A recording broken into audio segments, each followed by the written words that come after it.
भारत गौरव आचार्य श्री पुलक सागर जी गुरुदेव के प्रवचन और धार्मिक कार्यक्रम देखने एवं सुनने के लिए जिन शरणम मीडिया चैनल को अभी सब्सक्राइब करें और बेल आइकॉन पर क्लिक जरूर करें।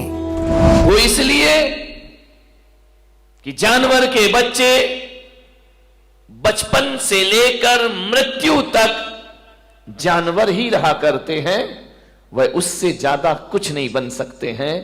एक घोड़ा बचपन से जन्म से लेके मृत्यु तक घोड़ा ही रहेगा, एक बैल जीवन भर बैल ही रहेगा, एक गाय जीवन भर गाय रहेगी, एक कुत्ता जीवन भर कुत्ता ही रहेगा। लेकिन मनुष्य के साथ ऐसा नहीं हुआ करता है। यदि मनुष्य को अच्छे संस्कार और अच्छी शिक्षाएं प्रदान कर दी गई तो इंसान से ये भगवान बनने को भी तैयार हुआ करता है। और मनुष्य वह होता है जो पशु से परमेश्वर हो सकता है, मनुष्य वह है जो कंकर से शंकर हो सकता है, मनुष्य वह है जो त्रियंज से तीर्थंकर भी बनकर के दुनिया में आ सकता है। आपके साथ संभावनाएं हैं, इसलिए मनुष्य को सिखाना पड़ता है, बोलना भी सिखाना पड़ता है, चलना भी सिखाना पड़ता है, खाना भी सिखाना पड़ता है। इसलिए मैंने कहा कि जो लोग अपने बच्चों को केवल जन्म देते हैं वो जननी और जनक कहलाया करते हैं, लेकिन जो बच्चों को संस्कार दिया करते हैं, जो जीवन देते हैं, उन्हें माता और पिता का दर्जा प्रदान किया जाता है। ध्यान रखना, पशु के माता पिता नहीं होते हैं, वो केवल जननी होती है, जन्म दे के छोड़ देती है। ध्यान रखिए, आप माता पिता, आपकी एक साधना है, आपकी बहुत बड़ी जिम्मेदारी है। आप समझदार प्राणी हैं, जानवर ना समझ प्राणी है। ध्यान रखना, जन्म देना ही कोई बहुत बड़ी प्रक्रिया नहीं है, जीवन देना उससे बड़ी प्रक्रिया होती है। जन्म की साधना तो केवल 9 महीने होती है, लेकिन जीवन की साधना तो जिंदगी भर करना पड़ती है, तो भी जीवन कम पड़ जाया करता है। जिंदगी भर की साधना है, एक तपस्या है। मान्यवर, बच्चों को लाड़ प्यार ही नहीं, संस्कार भी दो। आपके पास पैसा है, आपके पास दौलत है, आपके पास रुपया है, बच्चा कहता है मोबाइल चाहिए, आप मोबाइल दे देते हैं। बच्चा कहता है लैपटॉप चाहिए, आप लैपटॉप दे देते हैं। दीजिए, मेरा कोई विरोध नहीं है।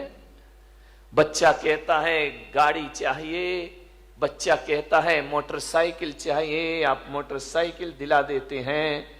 और बच्चा कहता है कि कार चाहिए, आप कार दिला देते हैं। लेकिन मैं पुलक सागर तुम्हारे बच्चों को ना तो मोबाइल दे सकता हूं, ना तुम्हारे बच्चों को मैं लैपटॉप दे सकता हूं, ना तुम्हारे बच्चों को मोटरसाइकिल दे सकता हूं, ना मैं तुम्हारे बच्चों को महंगी महंगी कार दे सकता हूं। लेकिन पुलक सागर के इस यहां पर आएंगे, पुलक सागर के दरबार में आएंगे तो ध्यान रखना, एक कार मैंने भी रखी है अपने पास, और वह एक कार है जो मैं सारे देश को दिया करता हूं। आज तुम्हारा बच्चा रूठे कार के लिए तो एक बार उसे मेरे पास लेकर के आना, मैं उसे कार दिलाऊंगा। ध्यान रखना, मेरे पास अल्ट्रो तो नहीं है, मर्सिडीज नहीं है, वैगनार नहीं है। मेरे पास यदि कोई कार है तो एक कार है जिसकी हर घर को आवश्यकता है, और पुलक सागर के पास कोई कार है तो वह संस्कारों की कार है। संस्कार की कार पकड़ा दी जाए तो जिंदगी अपने आप समझ। संस्कार की कार बांटा करता हूं, संस्कार की कार में बैठो, जीवन को आनंद में परिवर्तित कर दीजिए। मान्यवाद, सोचना है। बच्चों का जीवन बनाने से पहले हमें अपना जीवन बनाना जरूरी है। बच्चे दर्पण हैं, जो हम करते हैं वो बच्चों को दिखाई देता है, और जो दिखता है बच्चा वही सीखता है। एक बात ध्यान रखना, 21वीं सदी है, ज्यादा औलाद को सिखाने की कोशिश मत करना। तुम कुछ सिखाओगे उससे पहले वो तुम्हें सिखा के रख देगा। संभलो इस औलाद से, सबके मुंह लग जाना, बच्चों के मुंह कभी मत लगना। बड़े होशियार होते हैं ये बच्चे, बड़े होशियार होते हैं। आज के युग में 21वीं सदी में मूर्ख बच्चों का पैदा होना बंद हो गया है। अब बुद्धू औलाद पैदा नहीं हुआ करती है, अब तो बहुत समझदार औलाद पैदा हुआ करती है, बड़ी पढ़ी लिखी औलाद पैदा हो रही है। जो तुम्हें नहीं आता वो बच्चों को आ जाता है। हो सकता है कि आपको पूरा मोबाइल चलाना भी नहीं आता हो और आपकी औलाद खटखट मोबाइल चला करके दिखा दे, आपसे कह देगी पापा तुमको तो कुछ आता ही नहीं। बच्चे बड़े होशियार हैं। बच्चों को ज्यादा सिखाने की गलतियां मत करना, नहीं तो बड़ी दिक्कत हो जाएगी। एक निवेदन है मेरा, ये बच्चों को सिखाओगे तो बिल्कुल नहीं सीखेंगे, सिखाने से नहीं सीखेंगे। एक पति पत्नी मेरे चरणों में आए, छोटा सा बच्चा था। बच्चों ने कहा बेटा महाराज के पैर पढ़ो, महाराज को नमस्कार करो, महाराज को नमोस्तु करो। बच्चा करने को तैयार नहीं, वो तो अकड़ के खड़ा। अरे बोले बेटा नमोस्तु, बोले नहीं करूंगा। अरे मैंने कहा गजब है भाई, 3-4 साल का बच्चा वो माँ बाप का कहना मानने को तैयार नहीं। बोले बेटा ऐसा नहीं है, गलत बात, बहुत गंदी बात है, महाराज हैं इनको प्रणाम करिए, इनको नमस्कार करिए। बोले नहीं करूंगा नमस्कार। अरे तो बच्चे माँ बाप बड़े शर्मिंदा हुए कि यार महाराज हम करें क्या, ये झुक ही नहीं रहा है। मैंने कहा ऐसे नहीं झुकेगा, ये 21वीं सदी की औलाद है, ऐसे झुकने वाला नहीं है, तुम्हारा तरीका गलत है, बच्चा तो अभी झुक जाएगा। तो बोले कैसे झुक जाएगा बच्चा। मैंने कहा बच्चे के उसने क्या किया, उसकी माँ ने बच्चे की गर्दन पकड़ी और जबरदस्ती मेरे पैरों पे रख दी। बच्चा गर्दन उठाए जा रहा है, माँ बाप गर्दन दबाए जा रहे हैं। मैंने कहा रुको, बहुत गलत तरीका, ऐसे बच्चा प्रणाम नहीं करेगा। छोटा सा था, 3 साल का होगा, 4 साल का। मैंने माँ बाप से कहा बच्चे की गर्दन छोड़ो, बच्चे की गर्दन से हाथ हटाओ। माँ बाप ने हाथ हटाया। मैंने कहा तुम दोनों हाथ जोड़ो।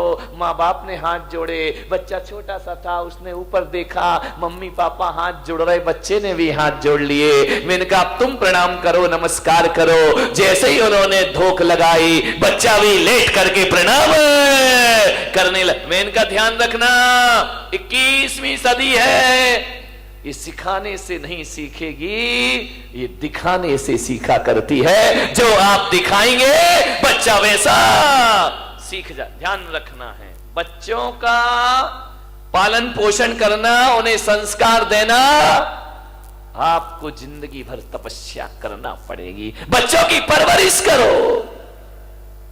कैसे करना है उनकी परवरिश? सिखाने से नहीं, दिखाने से। जो आप दिखाएंगे बच्चा वही करेगा। 2 बच्चे लड़ रहे थे, मैंने बुलाया, मैंने कहा बच्चे लड़ते क्यों हो? बोले किसने कहा हम लड़ रहे थे? अरे मैंने कहा यार तू उसको मार रहा था, गाल में चांटे लगा रहा था। बोले हम लड़ थोड़ी रहे थे। तो मैंने कहा ये क्या कर रहे थे? कोई ड्रामा कर रहे थे? क्या कर रहे थे? कोई प्रैक्टिस कर रहे थे? बोले नहीं महाराज हम ना लड़ रहे थे ना कोई ड्रामा कर रहे थे। तो मैंने कहा क्या हो रहा था? तुम मार तो रहे थे उसके गाल में। बोले मैं मार नहीं रहा था महाराज, हम दोनों बच्चे तो मम्मी पापा का खेल खेल रहे थे। अब विचार करिए। मैंने कहा मम्मी पापा ऐसे होते हैं? बोले हाँ ऐसे ही तो मम्मी को मारते हैं, वही खेल हम यहां पर। ध्यान रखना, जो तुम करोगे बच्चा वही सीखेगा। ध्यान रखिए। मान्यवर, ज्ञान की बातें करना बहुत आसान है, ज्ञानी बनना बहुत कठिन काम हुआ करता है। ध्यान रखिए। आप बोल तो देते हैं कि बच्चा ऐसा नहीं करना, बेटा ऐसा नहीं करना, वही काम जब आप करते हैं, ध्यान रखिए, ये जो कैमरा लगा हुआ है ना चैनल का, ये मुझे देख रहा है। ध्यान रखना, आप मुझे सुन रहे हैं, ये मुझे ये सुन नहीं रहा, ये देख रहा है मुझे। और एक बात याद रखना, छोटे बच्चे को कभी देखना, छोटा सा बच्चा जब धरती पर पैदा होता है ना, तो टकटकी लगाकर देखता है। हमारी पलकें ज्यादा झपकती हैं, बच्चों की पलकें नहीं झपकती हैं। वो टकटकी लगाकर किसी भी चीज को देखते रहते हैं। जैसे ये कैमरा मुझे टकटकी लगाकर देख रहा है, अब जो जो एक्शन मैं करूंगा वही वही कैमरा दिखाएगा, वही वही वह ग्रहण करेगा, और जो ग्रहण करेगा वो टीवी पर ले जा करके दिखा देगा। तो बच्चे की आंख भी एक कैमरा ही हुआ करता है, और जो जो सुबह शाम आप करते हैं बच्चा रिकॉर्ड करते जाता है, और जो बच्चा रिकॉर्डिंग करता है वही बच्चा दुनिया के सामने वैसा प्रस्तुत हो जाया करता है। आप सोचते हैं कि हमारा बच्चा बुढ़ापे में बड़े होके हमारा सम्मान करे, तो मेरा निवेदन है आज से ही अपने घर में बड़ों का सम्मान शुरू कर दीजिए। जो आप करेंगे बच्चा वैसा ही करेगा। ध्यान रखना, अलग से नहीं सीखेगा, तुम्हारे घर की बातें सीखेगा। अमेरिका के राष्ट्रपति हुए अब्राहम लिंकन, उन्होंने अपने बच्चे को एक स्कूल में दाखिला कराया, एक स्कूल में एडमिशन कराया, और जैसे ही पहले दिन बच्चा स्कूल में गया, अब्राहम लिंकन ने अपने बच्चे के साथ एक पत्र लिख करके भेजा कि ये पत्र तुम अपने क्लास टीचर को दे देना, और पढ़ने से पहले ये खत उनके हाथ में जरूर पहुंचाना। बच्चा गया स्कूल, जैसे ही क्लासरूम में पहुंचा, क्लास टीचर आए, बच्चे ने कहा कि गुरुदेव सर, ये पत्र मेरे पिता ने आपके नाम लिखा है। होश उड़ गए टीचर के कि राष्ट्रपति का बच्चा और मेरे नाम पत्र। उसने पत्र खोला, पत्र में लिखा था, आदरणीय शिक्षक महोदय, मेरा आपसे एक विनम्र निवेदन है कि आज मेरा बच्चा पहली बार स्कूल में आया है, और मेरे बच्चे को आप अच्छी शिक्षाएं प्रदान करना।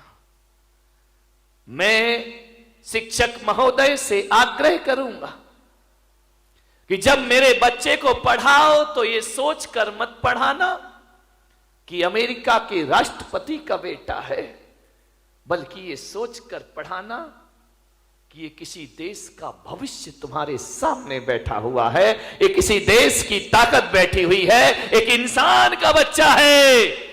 मेरे बच्चे के सामने कोई वीआईपी व्यवस्था ना रखी जाए, और मेरे बच्चों को केवल अक्षरों का ज्ञान मत देना। शिक्षक महोदय, इसे किताबी ज्ञान के साथ साथ अनुभव का ज्ञान ज्यादा प्रदान करना।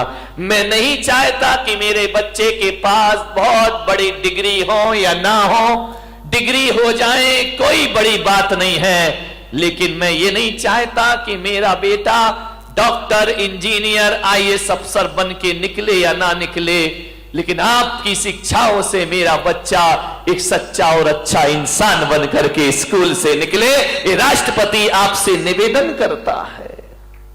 अमेरिका के राष्ट्रपति कह रहे हैं किताबी ज्ञान ही नहीं, मेरे बच्चे को सिखाना कि बड़ों के साथ कैसे पेश आते हैं, बुजुर्गों के प्रति हमारे क्या भाव होना चाहिए, और मेरे बच्चे को समझाओ कि छोटों के साथ कैसा रहना चाहिए। और शिक्षक महोदय से मेरा निवेदन है कि मेरे बच्चे को ये मत सिखाना कि जिंदगी रेल की पटरी पर भाग रही है, मेरे बच्चे को एक चीज सिखाना कि जिंदगी सांप सीढ़ी का खेल हुआ करता है।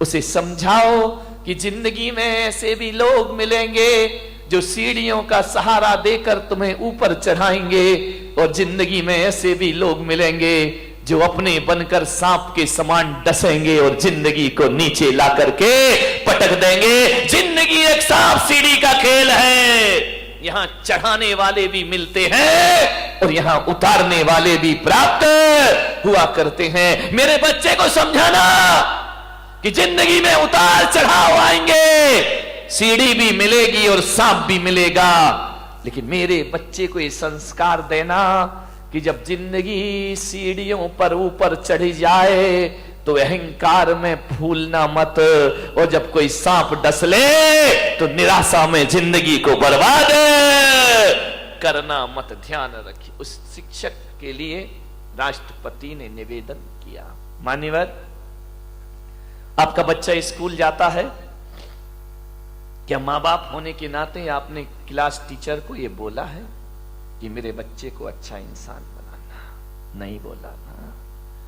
क्लास टीचर यदि मार दे तो तुम लड़ने को तैयार हो जाते हो, तुम उसके खिलाफ केस करने को तैयार हो जाते हो। और हमारा एक जमाना था, यदि स्कूल में मार पड़ती थी तो घर में आके डबल मार पड़ा करती थी कि शिक्षक ने यदि तुझे मारा है तो जरूर तूने कुछ गलतियां की होंगी। हमें कभी प्रोत्साहन नहीं मिला करता था, हमें कभी नहीं कहा जाता था कि टीचर ने मारा है तो चलो हम उससे बात करेंगे। उन्होंने कहा तुमने गलत काम किया होगा इसलिए गुरु ने तुम्हारी पिटाई की। और जब हम रोते रोते घर आ जाते थे तो हमारे माता पिता कहते थे कोई बात नहीं है, गुरु ने मारा है ना, अरे मार पड़ेगी धम धम और विद्या आएगी छम छम। ध्यान रखिए बेटे, ये गुरु का डंडा नहीं है, ये तेरी बुराइयों पर किया गया प्रहार हुआ करता है। कहां गए वो संस्कार, कहां गई वो शिक्षाएं? विचार करिए। मैं ये नहीं कह रहा हूं कि स्कूलों में बच्चों को नाजायज मारना चाहिए, मैं इसके भी खिलाफ हूं मेरे भाई, ध्यान रखिए। लेकिन मैं आपसे निवेदन करता हूं, शिष्य और सीसी में जब तक डांट नहीं लगेगी, सीसी में डांट, ढक्कन, ढक्कन को डांट कहा जाता है, सीसी में भी डांट होना चाहिए और शिष्य में भी डांट होना चाहिए। शिष्य और सीसी में डांट नहीं लगेगा तो सीसी भी डूबेगी और शिष्य भी डूब जाएगा। ध्यान रखिए। मान्यवर निवेदन करिए, क्या आपने कभी स्कूल में जाकर क्लास टीचर से कहा है? आज हर मां बाप को ये चिंता है कि मेरा बेटा एमबीए कर ले, मेरा बेटा डॉक्टर बन जाए, मेरा बेटा अच्छा वकील बन जाए, मेरा बेटा अच्छा बिजनेसमैन बन जाए।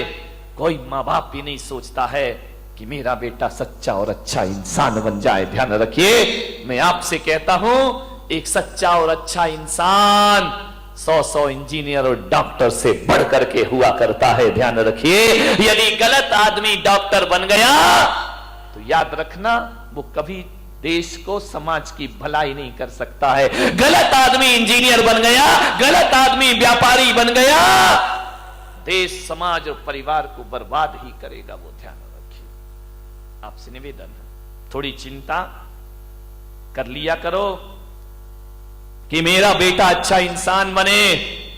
आज मां बाप को वो चिंता नहीं है, लेकिन हम संतों को चिंता है।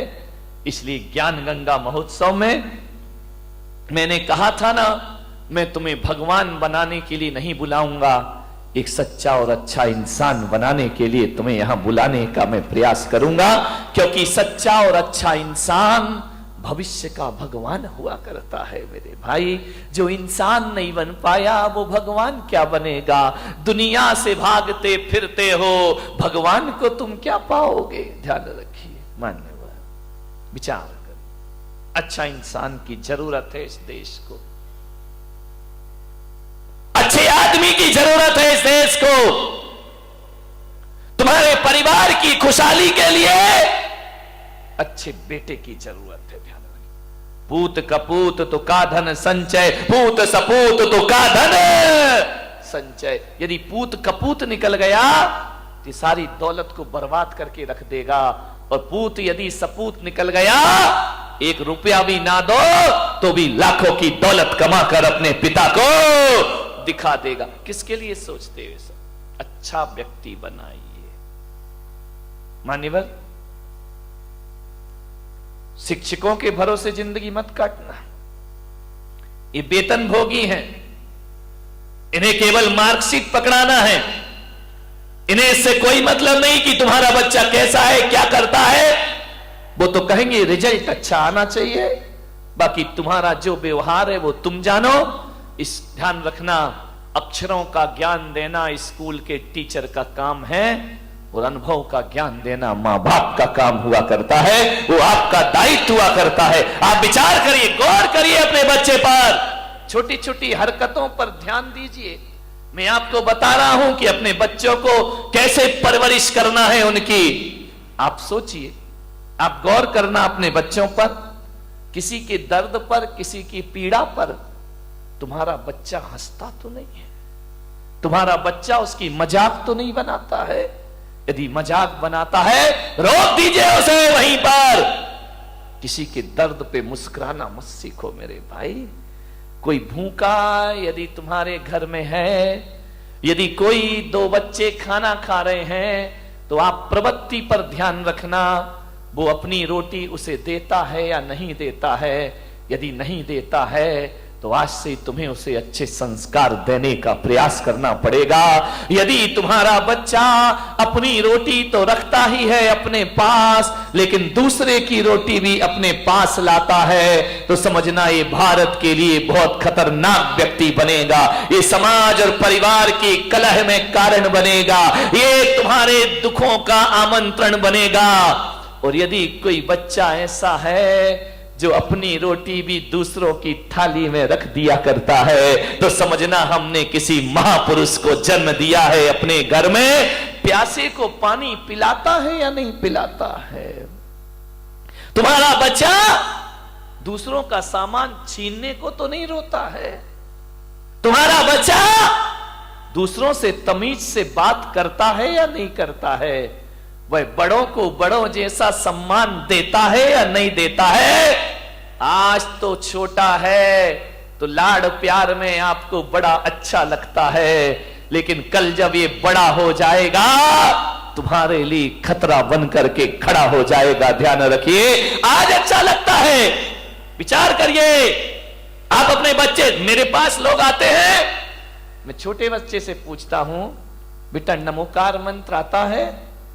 बच्चा बोलता है नहीं आता है।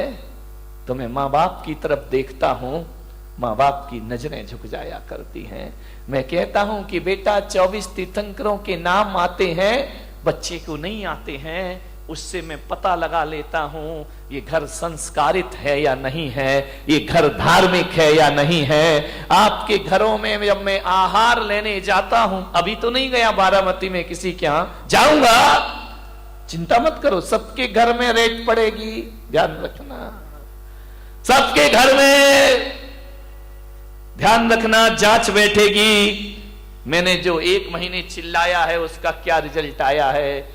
जब मैं आहार लेने के लिए तुम्हारे घर जाता हूं और देखता हूं कि जूता कहीं पड़ा है, बैग कहीं पड़ा है, बच्चे की यूनिफॉर्म कहीं पड़ी है, बाप के बिस्तरों में सलवटें पड़ी हैं, मैं समझ जाता हूं ये घर संस्कारित नहीं है। और आपका घर यदि व्यवस्थित जमा हुआ है तो मैं समझ जाता हूं कि माँ बाप के अंदर संस्कार है और इनकी औलाद भी संस्कारित, पता लग जाता है। ध्यान रखना, शिखर से पता चलता है समाज कितनी धार्मिक है, और घरों से पता चलता है ये परिवार कितना संस्कारित है और कितना सभ्यता वाला है। 1 गिलास पानी मंगाओ, बच्चा गिलास लाए और 2 उंगली गिलास के अंदर हो, समझना संस्कारित घर नहीं है। ध्यान रखिए, मेहमान आए बच्चे भाग जाए, उनका अभिवादन ना करें तो संस्कारित घर नहीं है। ध्यान रखिए, आपकी पूजा पाठ से मैं पता कर लेता हूं। चौके में पूजा होती है, आहार के पहले थाली भरी है, 4-4 दाने चढ़ा रहा है, भरी थाली चढ़ाया नहीं जा रहा है, तो इसका मतलब ये समझो कि इसकी वृत्ति कंजूस की वृत्ति है। ये आदमी उदार भावों से पूजा नहीं करता है, ये आस्था भाव से पूजा नहीं करता है। चरण प्रक्षालन करते हो, जग भर के पानी लाते हो, 2 बूंद डालते हो, जग वापस ले क्यों वापस ले जा रहे भाई? नल नहीं आ रहे क्या तुम्हारे यहाँ, या सूखा पड़ा है या पानी नहीं है? अरे कुछ दिन तो ऐसा हो जाएगा यदि ये प्रवृत्ति चलती रही तो अगली बार तो आदमी आई ड्रॉप लाएगा, 2 ड्रॉप डालेगा, तेरे चरणों की धूल बाबा चंदन गुलाल। ये प्रवृत्तियां हैं। आहार में आपकी प्रवृत्ति देखी जाती है, ध्यान रखना। कैसे दे रहे हैं आप, दाल कैसे दे रहे हैं आप, सब्जी कैसे दे रहे हैं, ध्यान रखना। कंजूसों के हाथ से छूटता नहीं है, और जो उदार होता है वो उदार वृत्ति से महाराज और ग्रहण करिए और ली।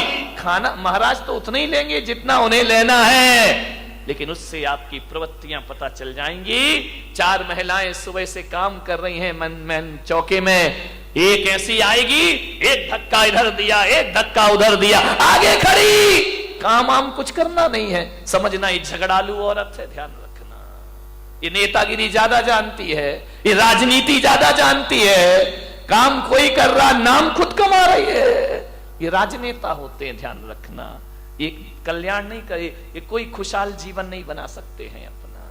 कई ऐसे होते हैं बिल्कुल शांत रहते हैं, काम भी करते हैं लेकिन आवाज नहीं किया करते हैं, चुपचाप शांत खड़े हैं, सुबह से मेहनत करते हैं लेकिन कोई धक्का नहीं मारते हैं। कोई आहार देता है तो आइए आप दीजिए, हम बाद में दे लेंगे, समझना वो संस्कारित आदमी है, वो सभ्यता वाला घर हुआ करता है। ध्यान रखिए, मान्यवर, सोचना है आपको, विचार करना है आपको। आपकी इन क्रियाओं से आपके संस्कारों का पता चलता है। ध्यान रखिए, आप कैसे घर के हैं, आपकी मान मर्यादाएं कैसी हैं। आऊंगा मैं अभी तुम्हारे घरों में पर्युषण के बाद, सबको रिजल्ट देने के लिए कि तुम क्या कैसे हो, तुम पंडाल में कैसे दिख रहे हो, घर में पता पड़ेगा कि तुम्हारी जिंदगी क्या हुआ करती है। पंडाल में तो सब सज धज के बैठे हैं मजे से टिप टाप। यदि इतने लोग सुधर जाएं तो मोदी को इतनी मेहनत काहे को करना पड़े मेरे भाई, देश का कल्याण कब का हो जाएगा। ध्यान रखिए, संस्कारों का। मैं ब्रह्मचारी था अहमदाबाद में, 93 की बात है। मैं एक के घर में भोजन के लिए गया, उन्होंने कहा ब्रह्मचारी जी पधारिए, भोजन ग्रहण करिए।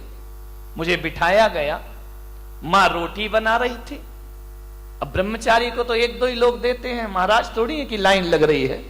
मां रोटी सेक रही है, बेटी से कहा ब्रह्मचारी जी को भोजन परोसो। बेटी ने भोजन परोसा मेरी थाली में, नमक रखने का समय आया और जैसे ही बच्ची ने नमक रखा, मां की निगाह पड़ी, उसने एक बेलन उसके हाथ में मारा, लड़की का हाथ झंझना गया।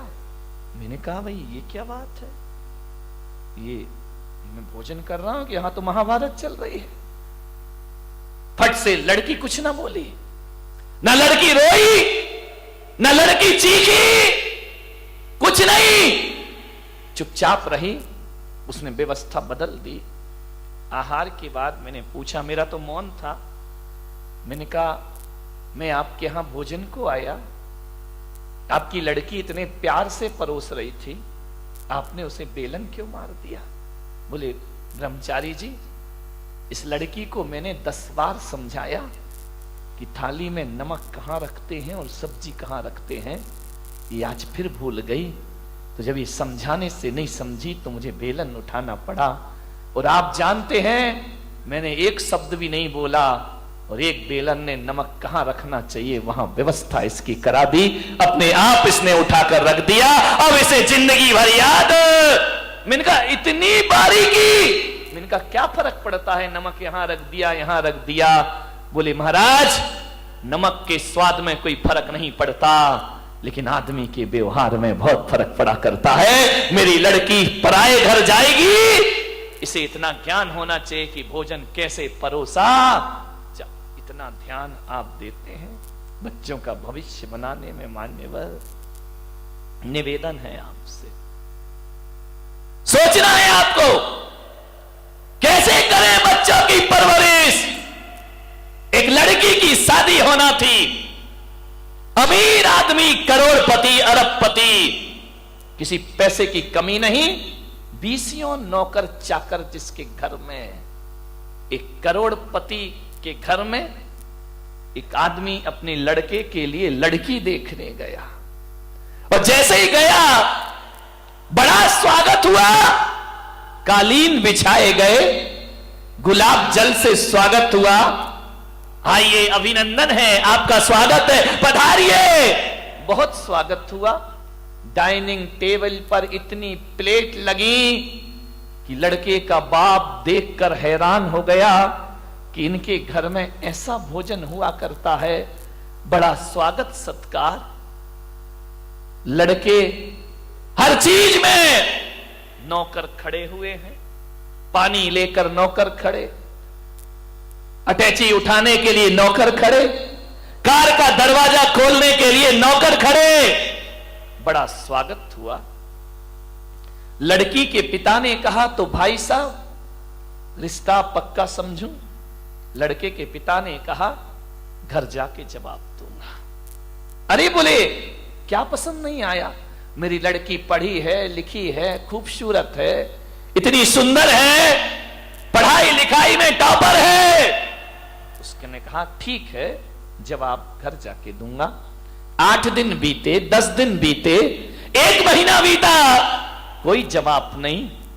लड़की के पिता का फोन गया, भाई साहब आपने कुछ जवाब नहीं दिया, हां या ना में जवाब दो, क्या कमी है मेरे घर में?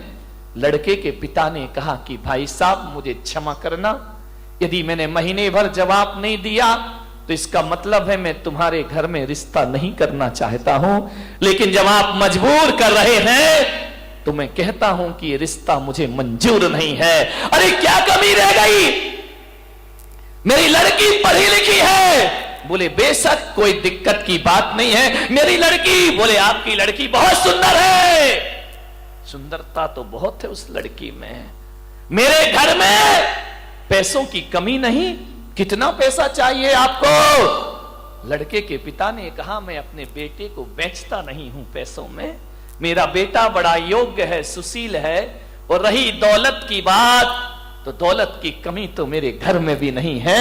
यदि ये करोड़पति के घर रिश्ता लेके पहुंचा था तो मैं कोई खाकपति तो नहीं होऊंगा ना मेरे भाई, मेरे पास भी पैसा है। तो उसने कहा भाई साहब जरा ये बता दो ऐसी कौन सी बात है जिससे आप शादी नहीं कर रहे? बोले बस एक बात मेरे सीने में चुभी है, इसलिए मैं तुम्हारी बेटी से शादी अपने लड़के की नहीं करूंगा। बोले कौन सी बात चुभी है? बोले जहां पानी भी नौकरों के द्वारा परोसा जाता हो, जहां भोजन भी नौकरों के द्वारा परोसा जाता हो, जहां सब व्यवस्थाएं नौकरों के द्वारा होती हो, अरे उस घर की लड़की लाके मैं अपने घर को बर्बाद नहीं करना चाहता हूं। अरे मुझे तो वो लड़की चाहिए जो अपने हाथ से खाना बनाना जानती हो और अपने हाथ से अपने द्वारा लोगों का अभिवादन करना जानती हो। मुझे सुंदरता नहीं चाहिए भाई साहब, हमको संस्कारित लड़की चाहिए, संस्कार वाला घर चाहिए, ऐसा संस्कार वाला घर।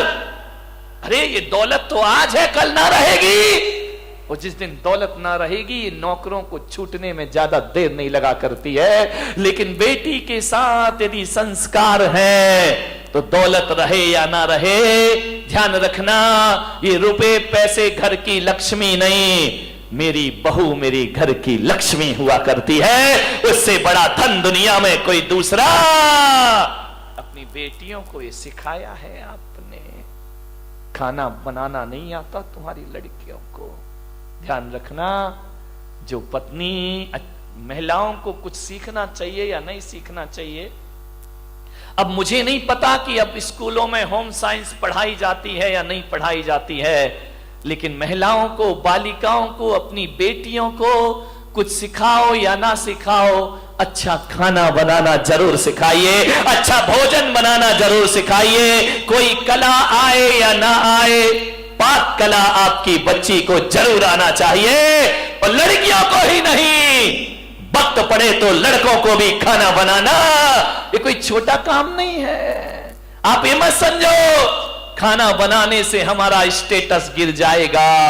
नहीं मेरे भाई, अरे वही पति पड़ोस में खाने जाता है, वही पति ढाबे का खाना पसंद करता है, वही पति रास्ते में खड़े हुए ठेलों पर खाता है, जिसकी पत्नी को अच्छा खाना बनाना नहीं आया करता है। आप अच्छा बनाइए, बाजार से भी अच्छा बनाइए। कौन है जो बच्चा बाहर जाकर खाना खाएगा? लेकिन मम्मियों को टाइम कहां है? वो अपनी किटी पार्टी में लगी हुई है। मम्मियों को वक्त कहां है? वो अपने टैलेंट बनाने में लगी हुई है, वो अपने करियर में सोच रही है। बच्चों के बारे में कुछ सोचा है? किटी पार्टी में यहां घूमना, वहां जाना, ये करना, ये सजना, ये संवरना, यहां वहां, टाइम ही नहीं है मम्मी के पास। ध्यान रखिए, क्या संस्कार देंगी आप लोग? नहीं, मैं आपकी बात नहीं कर रहा हूं। कितनी खुश हो जाती है बंबई वाले के नाम से, वाह मजा आ गया। ध्यान रखिए, वक्त नहीं है बच्चों के लिए आपके पास।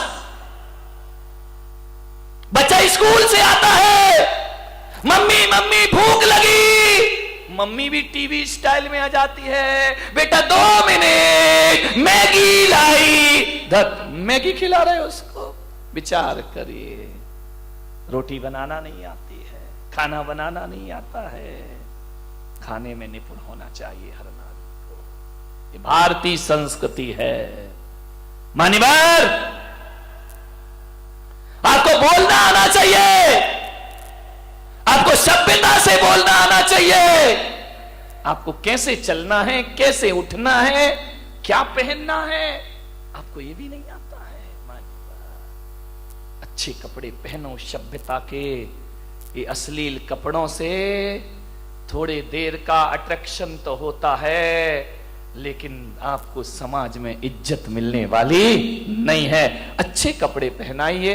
ऐसे वस्त्र पहनती हैं बालिकाएं जिन्हें देखकर शर्म से हम संतों को माथा झुकाना पड़ता है। ध्यान रखिए। और माताएं ऐसे बच्चों को छूट दे दिया करती हैं, ऐसी बालिकाओं को छूट दे दिया करती हैं। ये बहुत दुखदाई है, ध्यान रखिए।